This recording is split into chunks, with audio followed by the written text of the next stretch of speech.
What's good, everybody? This is Star Rock, and you are tuned into the City Limits podcast. Yay! Formerly known as A-Word Podcast. She did it! I got my co-host, Jay Hall, Yana Delius, and we have our special guest, Bae Sadè. Yes. Bae Sadè. Bae Sadè. Thank you for having me. What up, though, Detroit? Hey, all day. All day. Every day. All day. 313. I like doing that when she here because, you know, New York wanted to take over All everything. day. That's right. It's so in your cold town. in the In D. your New town. York minds its business. In your town. We here. Look, LA really mind their business. I'm just over here, like, all the way on the West Coast. Like, hey, I'm here. It's okay. We don't get many moments, so when we get it, we let you know. That's all right. I'm saying. I mean, Motown, that's a big moment right there. I mean, We had more than Motown. Yes, Okay, we did. okay, And that's look. our point. That's our point right there. Motown, excuse me. Exactly. Detroit's Black Renaissance predates Harlem. Talk about it. Ooh. Talk about it. No, that's true. That's historical. Yeah. Detroit was known as the Paris of the United States That's at right. one Yeah. point. Yeah. Wow. It's a Renaissance city, baby. That's right. Definitely didn't know that. Just know that my ex is from there and don't like that person. So. Oh, wow. Wow. But it was good while it was good. It was right? good while it was good. I know. She got you. She got you. I know. I mean, most people I know from Detroit are cool. You all right, Jay. It's so cold in the D. I It mean, is. how the F are we supposed to keep peace? Like, You ain't noticed I kept ignoring you? yeah, I know. Look, You ain't noticed I kept ignoring that's why I you? kept on He saying was it. on the third try. I'm Just like, how Nah, look, she made me some classics. and I'm You gonna could down the whole I'm gonna go through the Black first internet verse if you rabbit keep hole. on ignoring me. hey, babe, nice shirt. You know what I'm saying? for the culture. Wonderful shirt. That's what we're here for. For the That's what culture. we're here for. So it's amazing that you came. Thank you for coming you and for talking having to us. me. Yeah. So there's a lot that we want to cover. First of all, congratulations on everything that you've been doing. Thank you. Yeah, and then we just talked about you hosting and getting Yeah. into the Boombox. journalism. So tell us a little bit about yourself, what you do, what you represent. Activist, makeup artist, digital content creator, like bad bitch, like all of that. That's Okay. So, I'm just a multifaceted individual. I do some of everything. I come from a long line of folks who had their stuff together. My mother is college educated, my father, grandfather, and great-grandparents. I'm actually Ethiopian and Native American. Wait. I was- I'm half Ethiopian. Look at him. He feel it. Whoa. He feel it.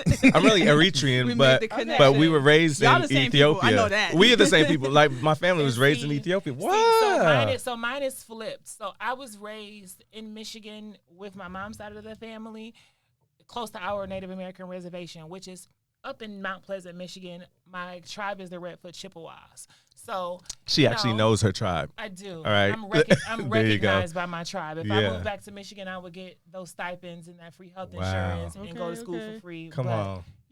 I've graduated from the 313. Yeah. Even though that's where I'm from. I love it. Word. But yeah, what you see is what you get for the most part. I got a lot of my recognition and a lot of my visibility from being a service provider, quote unquote, the help in a very unwavering way for 14 years. I call myself an ex-fairy godmother because I provided a different level of service for the everyday woman and for the celebrity woman or man in a way that they could not forge for themselves. In my mind, if you have to pay someone to use their hands to get to a level of esteem, that's a gatekeeper. Mm-hmm. That's someone who has a different level of power. So I got my start as a fairy godmother, a gatekeeper in beauty.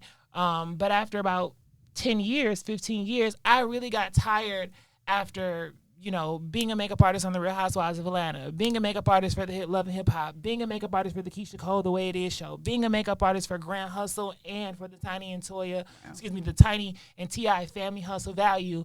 After being in Atlanta for that amount of time and watching the decline in black supremacy to black exploitation, I no longer gave a damn about these girls' baby hairs or their lashes because that's my gift. Okay, and I'm not doing it so you can feel fab and go and Right. make somebody else feel bad about not having the access to a $1,200 lace front. That's that doesn't real. make me feel good because I know what you look like. I covered Okay. that black eye for you. So how dare you, person A, get on camera with my gifts and make person B feel bad about it when you didn't even do that for yourself. That Don't part. use my gifts for that reason. Ooh. And moreover, all that baby hair ain't worth a damn when they shoot you. Okay. Hello. Okay, it's not made. Baby hair isn't made of Teflon. Neither is makeup. Neither of all of those things. So for me, I got to a certain point where I just felt that my impact and the gift that I had to be in a way that could be invested into my people. Mm-hmm. And it's something that mattered. So yeah, that led me to where I am now. I used all of my connections and cashed in all of my contacts and favors to get in certain rooms and create conversations. And it's been great going from the help to the star. Hello, it's Bae Sadè. Hello. Yes. You have made the building. That's what I'm talking about. Speaking of being a star, we do have the Banjee Boombox coming up soon. And that's a big deal just on the strength of it's a hip hop 50 celebration, but it's focused on the LGBTQ plus community. And our contributions into hip hop, because we know so many times, just as people of color specifically, what it means to be erased from history and what it means for things to be convoluted as far as what really happened and transpired. So it's great for us to even have the ability to foster the community and facilitate these types of events off of our own minds and with our own hands, for us and by us. So yes, August 5th, Banjee Boombox presented by the Mothership. I'm hosting along with my co-host Mark Angel, DJ Liquid and DJ Mary Mack. Great Black queer representatives who are amazing DJs. They commissioned me for this project, and I'm ready. Super excited. So talk about, like, I'm assuming you are into hip hop, right? I am. How do you reconcile? Because, like, I think about this too, like, just as a Black woman, like, hip hop hasn't always been inclusive. Okay. So, talk about that. How do you reconcile, like, your passion for it versus sometimes you might hear something that's like, yeah, no, that's not cool, but you still love it because you see the potential and it still speaks to you in some way? So for me as an individual, and I'm going to make this as an I statement, I oftentimes do my best to speak from I positions and not from a broad perspective, because my experience is not everyone's experience. I come from a place of privilege. I had the privilege of making these vixens look good. I had the pleasure of providing a service to these rappers' wives. So, honey, I was valued. I've always loved hip-hop, and I was always respected within hip-hop construct. Funny story, Gucci Mane was the very first video shoot I ever did in production, did not pay me on time, and he tore up the video shoot. Ooh. I was 19 years old. I believe that. Wow. Yeah. I was 19. It was for the Gucci, you don't love me. Gucci, you don't love me. I think I love her. Right. With Mac Breezy. Mac Breezy was the girl's the girl who's featured on it. Yeah. At any rate, hip hop has always been a part of everything that I did. You know, being raised in Motown, music and rhythm by Black folk is really what runs through my veins. But hip hop, as someone who was born and raised in the 90s, that's a part of who I am, okay? So for me, I always have to speak about the privilege of being a part of that nuanced group that has been accepted in hip-hop. But I also have to speak about how on the outside looking in, how we've been separated from it, how we have been marginalized. And when I say we, I'm talking about the lesbians, the Blacks, the gays, the intersex, so on and so forth. And really, to be honest, I'm gonna wake it up a little bit. Not so much the lesbians, really the bisexuals and the gays. You know, pop culture and cishet folks love lesbians. Yeah, It's yeah, right. Like, yeah. it's Fetishized. fetishized. It's definitely fetishized.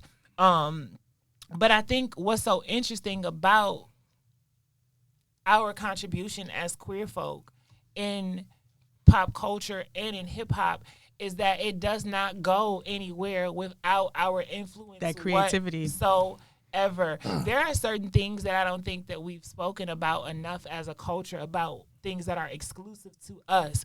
We like to speak all day long about what's exclusive to the female or what's exclusive to the Black straight man, but we never talk about what's exclusive to the queer folk and that creativity, that color, that passion, that oomph. 9 times out of 10 either comes from a queer person or comes from a Black woman who has queer nuances, to be quite honest with you. I'll they say intersect. we occupy the same spaces. The beauty salon, They intersect. the fashion designer, or They intersect, because when we're talking about black males in hip hop, and I said black males specifically because it's a male dominated industry, you don't really see the actual puppeteers being put on the forefront the same way that we don't see the mamas and the aunties being celebrated the way that they should about why all of us are in the positions that we're in today. Because if I turn to you and ask you who was most impactful in your life, you're going to say mama. If I ask you who was the person who went up to the school looking a fool to find out who was messing with their baby, it was your mama. If I ask you who was the one who looked crazy while you had a haircut, while you had barrettes in your hair, while you had on a pair of Jordans, it was your mother. So I think that while we can celebrate hip hop when we're having these types of conversations, I think that what has been missing as far as LGBTQIA folk and why this festival is so important is because it truly shines the light on the impact that we've had behind the curtain of the Wizard of Oz. Now, I can't let you get away with saying Jordan over here because I hated him growing up, and you know why. But, however, being here and who you are, right? Now, we was talking off mic about how where we're from in Detroit, it's a cultural island in that sense, right? Yes. You showing up who you are today, but what was your first memory that you can recall of awareness that, hey, I might be a little bit different? Because that city is a black and white town. A lot of Midwest cities are, but Detroit definitely is black and white. You either this or you that. That's you either right. with us or you with them. That's right. You either black or you white. It ain't none of that. You either boy or you girl. That's right. So what was that like for you, having this awareness and dealing with that? On top, not to cut you off, but like on top of that, adding in your background, your cultural background too, Detroit and your cultural I'm getting background. ready to add another layer to it. So what's interesting is I came out of the womb with that kind of experience because my mother's side of the family is Jehovah's Witnesses. Oh, and that's your Ethiopian side? That's the Native American American side. So what's interesting about it is technically I came out to my family at 4 as trans. I was born in 1990. I'm 32. I'll be 33 in October.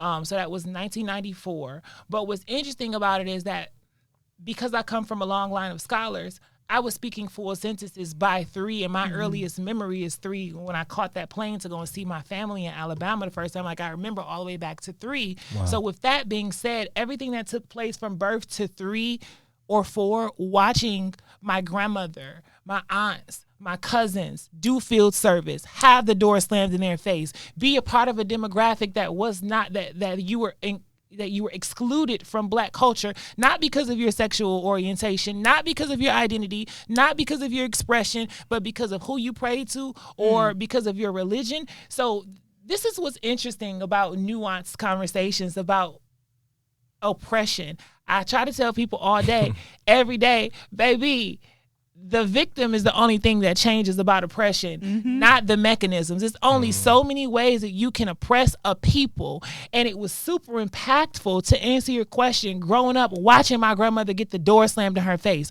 watching my family be people who were outed and axed and excommunicated from their communities based off of their own belief system. So I grew up tough. I grew up with parents who didn't give a damn. I grew up with folks who had their head held high, went and got their money. And what's interesting is that even though I never really subscribed to it, it was something very powerful about not being of the world, even though I didn't subscribe to that, being able to hold on to whatever your belief system is unwaveringly and not be moved by the public is the catalyst to when that's the first memory. That's really the best way that I can put it. That's where that came from. So at 4 at my mother's wedding, when they tried to put me in that tuxedo and I toe up that wedding, like, girl, no, this is not happening.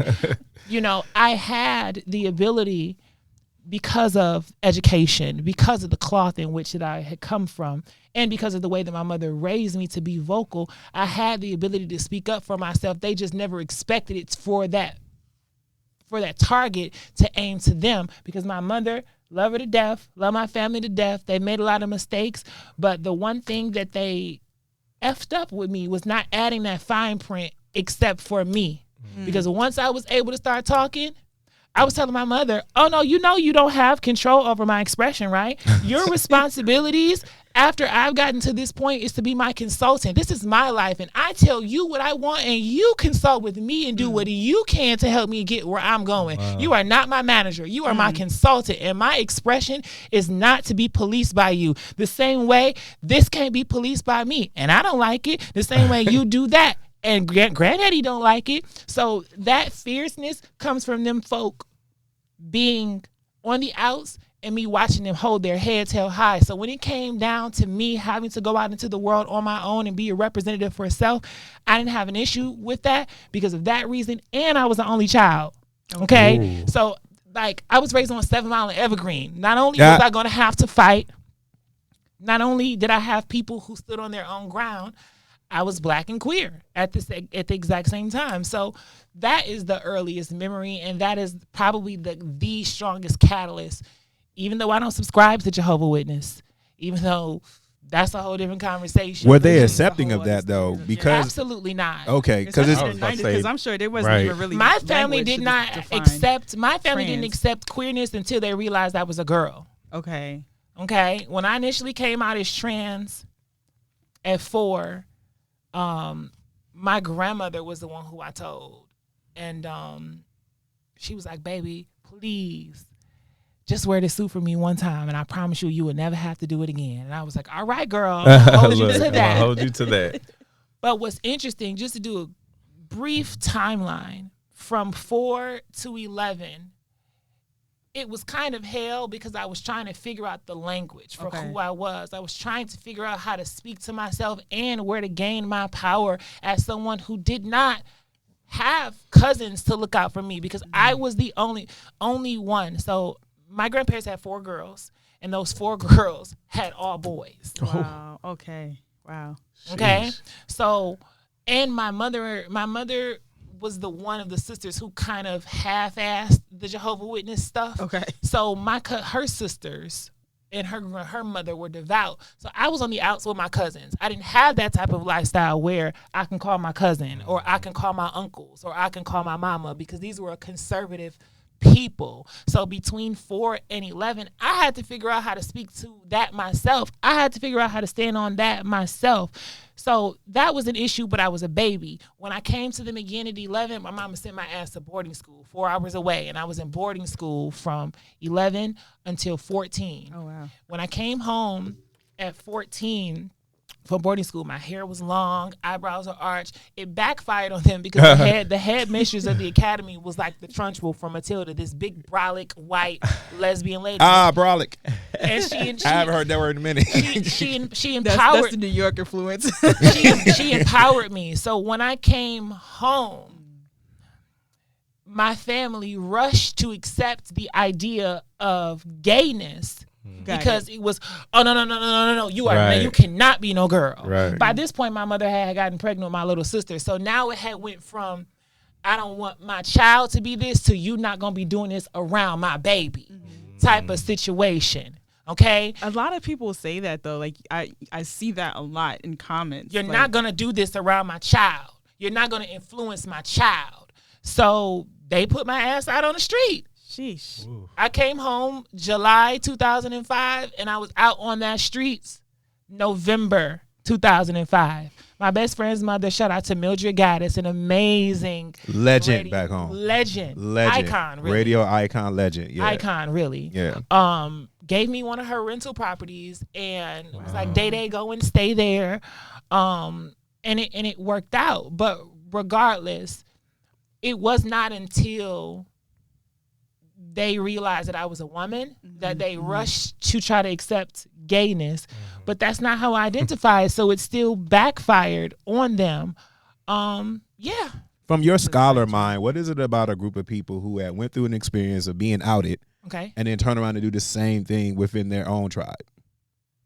Ask me a different way. Like, what is that about? Like, you just went through this where you was talking about how they were Jehovah's Witnesses. They had the door slammed in their face. But then within their own tribe, they do the same thing. Oppress people. Yeah. Oppressing out there. Yeah. So I'm radical with my speech. I'm gonna center it, but it's 50 years. That's house nigga. That's house nigga behavior. Mm-hmm.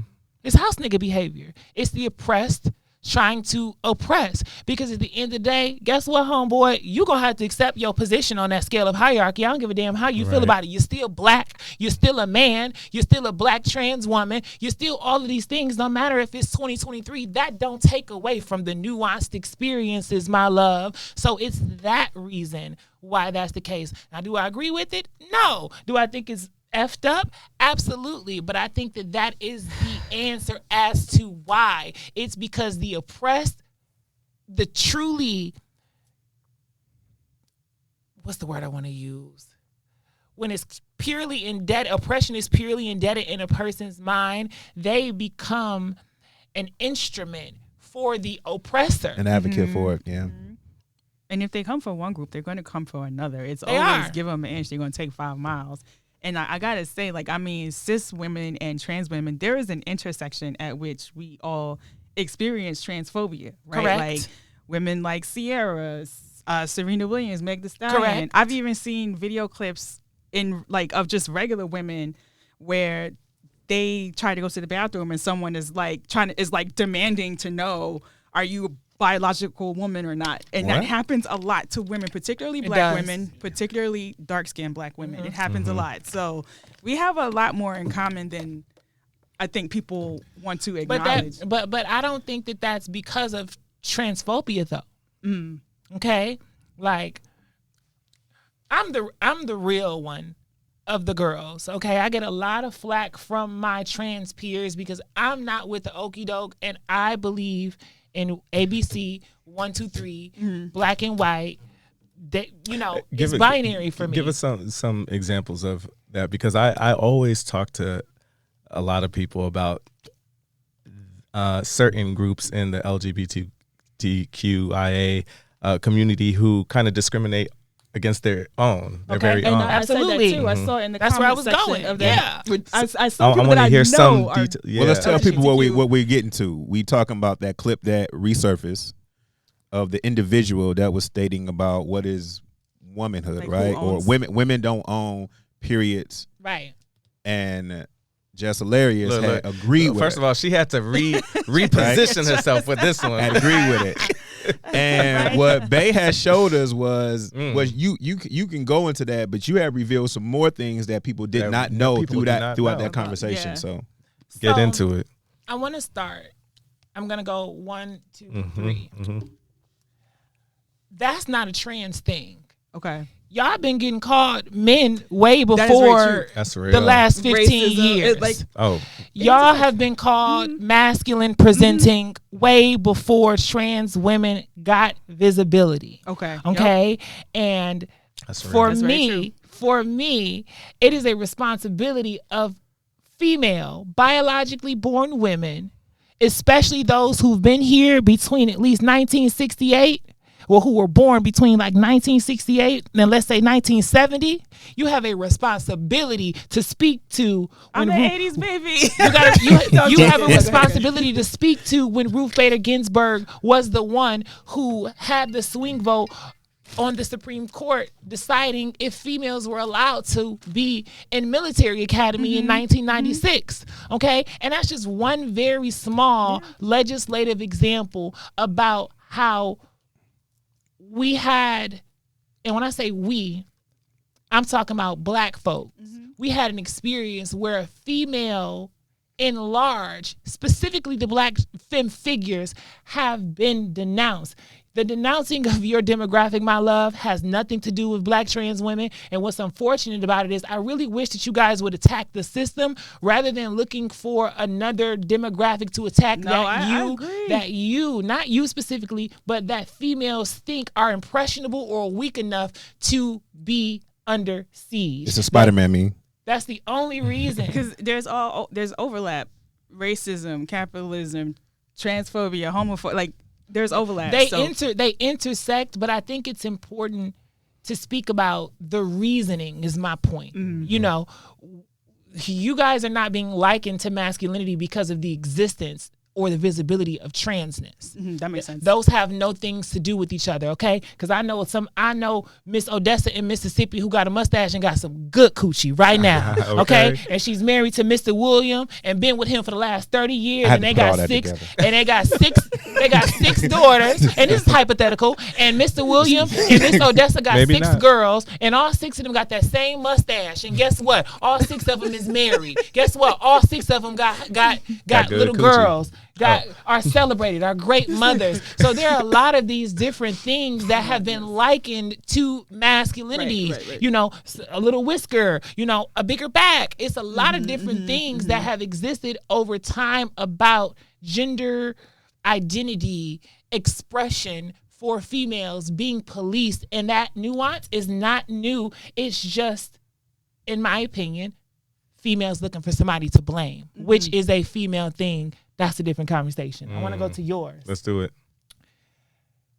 Unfortunately, and I know you two, or maybe it was you, said that you saw the Flame and Roll conversation that I had. I take that. And what's so interesting is you got it. Most people are shocked to believe that I and we largely feel, trans women largely feel the most unsafe with our own people. Yikes. I believe it. Okay. And I think it's because of the exact same reason why we face the challenges we face with females. Because when we're talking about things being systemic, okay, and crab in a barrel mindset, unfortunately, finally, the gay has got somebody they can step on. Unfortunately, finally, the bisexual folks got somebody that they can step on. And as I said a little bit earlier, the same way that the house nigga looks for the white gays, Gaze for the people, is the same way that a lot of queer folk seek out the cisgender heteronormative gays.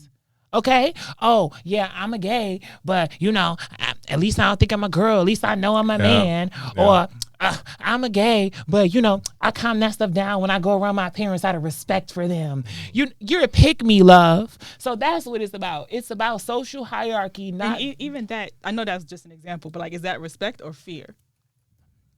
Is what respect or like, fear? When you're like, I calm myself down to be around people out of respect for that Neither. person. It's foolishness. It's foolishness. Love my parents to death.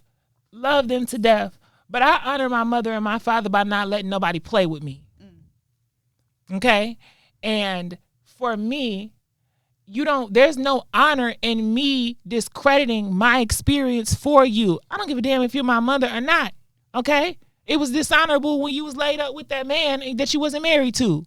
It was dishonorable when you let him disrespect your child. It was dishonorable when you know all of the different nuances that we experience as Black children who are led by a single mother, unfortunately. So it's for that reason. What was your question? I don't know, but I'm getting incredibly homesick right now by your energy. I was about to be like that meme, that black child shed that tear. Because I don't think anybody here understands, because when you leave back home and you go home, and not to blend myself into your personal experience, but there is a thing when you leave home, you go back about presenting your full self and what you evolved into. That's right. And they're not as accepting. I know if they have not been accepting to me as a heterosexual male, cisgender male, I can't even imagine what you had to go to through each visit, because my visits became shorter. Well, you want to know something? I actually did not visit Detroit for 15 years after I left. I believe it. Wow. You know, like, I didn't see my mother for 10.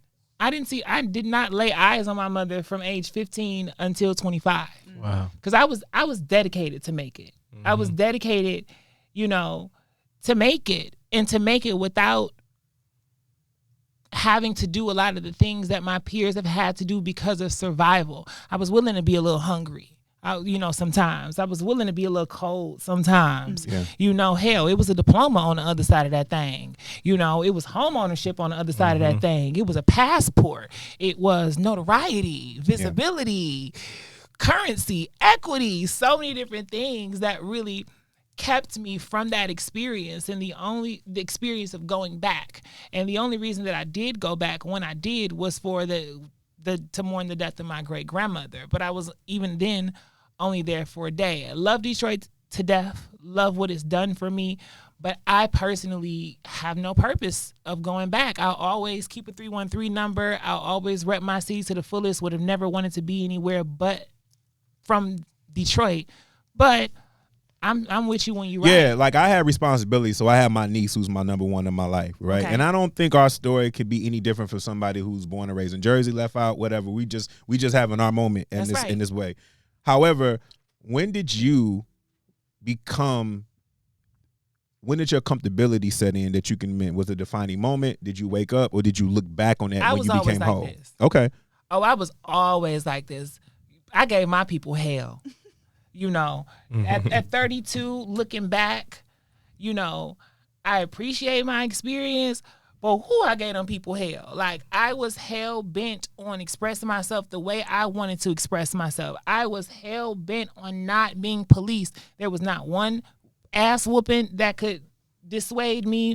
There was not a group of friends. I was raised to march and stand on the beat of my own drum. But as I said a little bit earlier, it just ended up backfiring on the leaders in my family because they never gave me that fine print of, but not me, you know? So it made everyone not exempt. So I came out the womb like that, like, excuse me, no. Right. You know, so a backhand was my best friend as a child because who you talking to? I love it. Quickly, I want to ask you about the whole Just Hilarious conversation quickly before we go, because we definitely need to talk about that. One, there were facts that you gave, you know, while we talked about this off camera that I even had no idea about, which is like kind of fucking up for the community. That's you know. right. So quickly talk about the situation. What exactly happened? Who said what? And your thoughts on it. So real brief.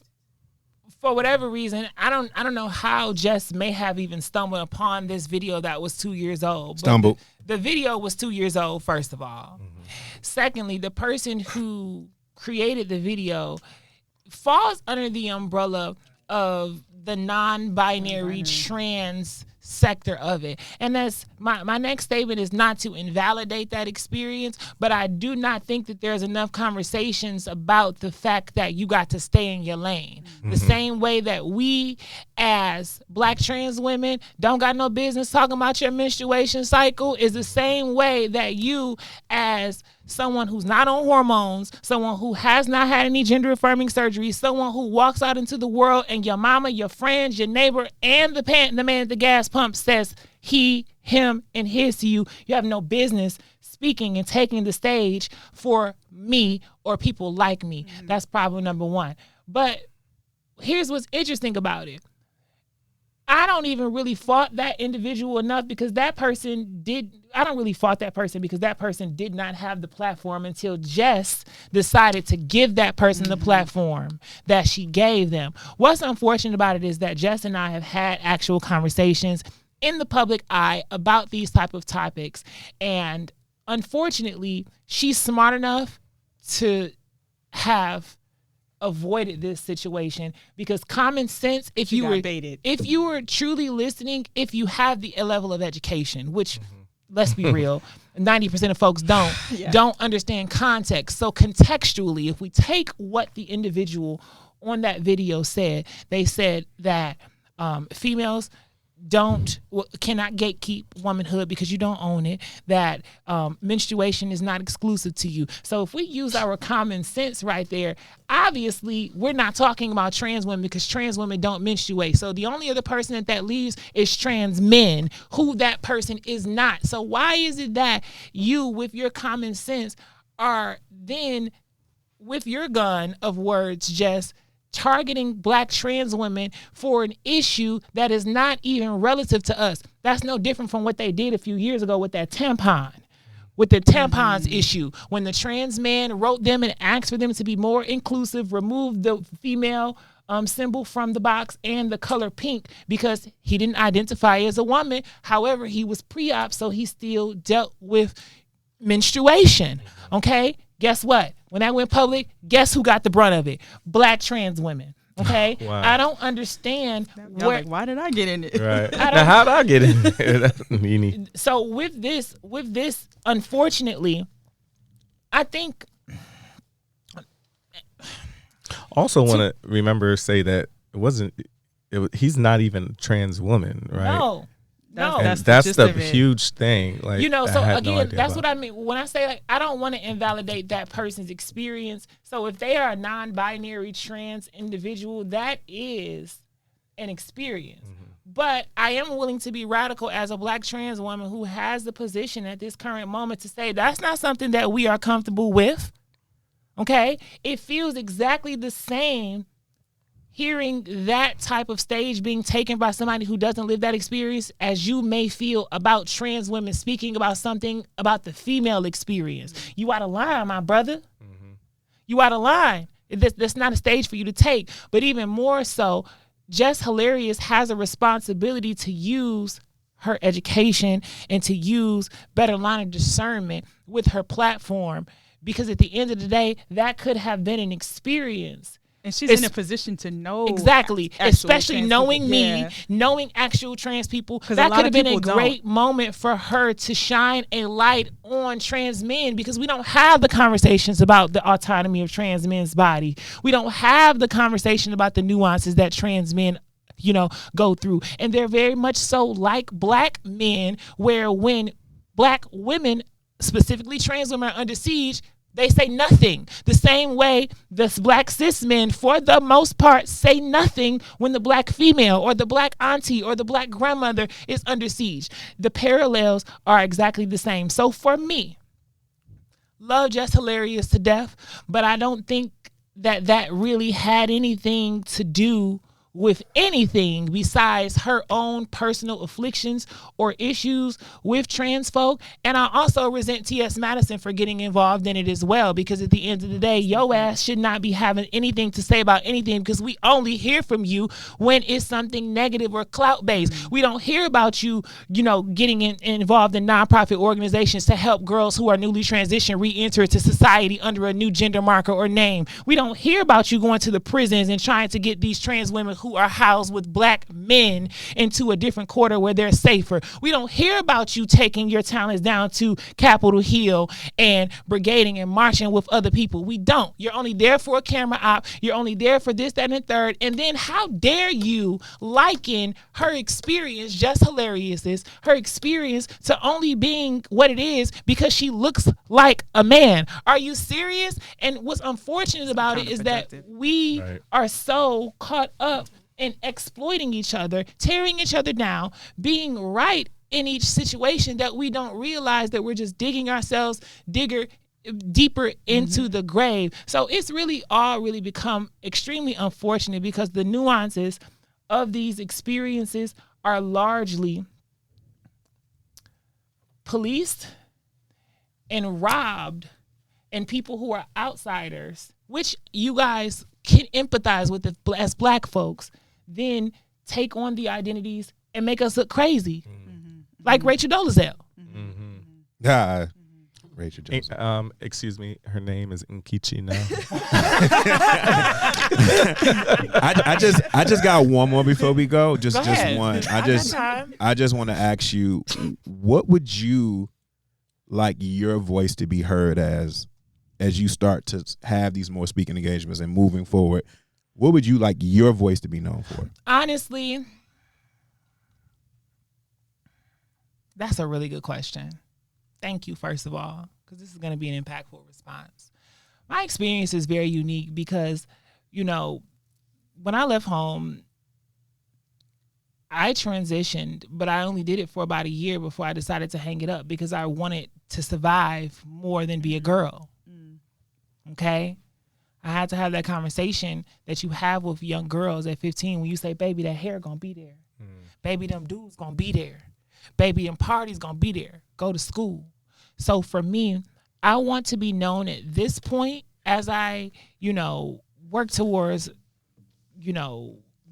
publishing some things that I've penned, as I work towards potentially being a part of podcasts or radio shows or into activism, I want to be known for my fullness as a person of color, because I have an experience that's really exclusive to me, because you are going to have a hard time finding a Black trans woman who will say, I was that nigga before I transitioned. I was. I was not dead or in jail before 18. I was not dead or in jail before 21. I was not dead or in jail before 25. I was a homeowner before 25. I was a six-figure earner before 25. And that, for our culture, is something that should be celebrated. Regardless to the fact that I may have had dysphoria or dysmorphia or any of those things, that has nothing to do with the investment that I made into our culture, and then to go on as a Black trans woman and not use my platform or privileges for body exploitation or to be a bad bitch, et cetera, et cetera, et cetera. For me, I want for people to understand what it's like for a Black person to make it by their own design. And I'm not talking about wealth, financial wealth. I'm not talking about notoriety or any of those things. I'm talking about you being able to succeed at the beat of your own drum comfortably. So that's what I want to be known for. The fact that I did it my way, that I was unwavering and radical in it, and that I always showed up punctually and ready to go and not needing any direction or directives about my decorum, because I'm rooted in the idea of Black supremacy. Okay. Period. Wow.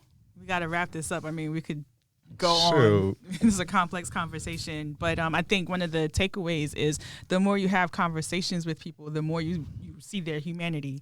And I just think we need to talk. Don't stop with the insults and yelling at each other and trying to get all. I would love to add something to that. This is like one of my most famous personal quotes. You spoke of humanity, and I always say, humanity can and does exist, even in the absence of empathy, understanding, morality, and principle.